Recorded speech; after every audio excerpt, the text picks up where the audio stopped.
সিং এর মতো করে যেন কন্টিনিউ এটা প্রসেসটা থাকে, এটাকে বলবো মাথায় রাখতে, এতে আমাদের সাথে মানুষের সম্পর্ক, যোগাযোগ, এই এই রিলেশনশিপটা বিল্ড আপ আরো ভালো করে হয়। ওকে ধন্যবাদ জানাই এরকম অনুষ্ঠান করার জন্য।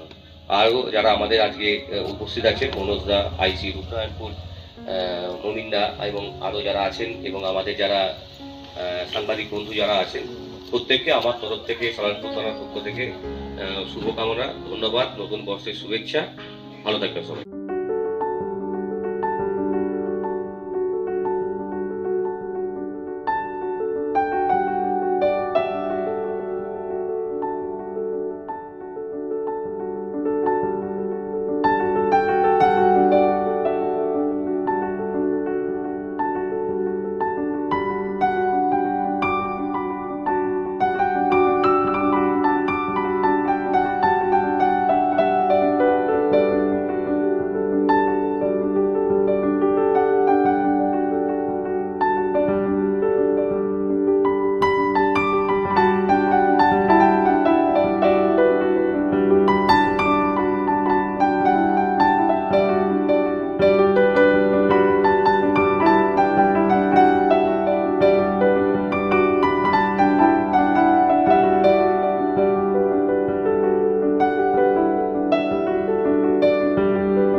আজকে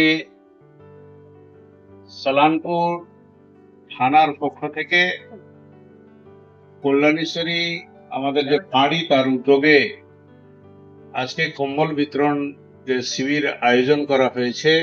আমাদের সালানপুর থানার পক্ষ থেকে এবং কল্যাণেশ্বরী আমাদের আইসির পক্ষ থেকে কিছু আমাদের এই যে ঠান্ডার সময় চলছে, এটাকে সামনে রেখে কিছু মানুষকে কম্বল বিতরণ করার জন্য আমাদের আইসি সাহেব মহাশয় আছেন, উনি আগ্রহ করেছিলেন কি আমরা এটা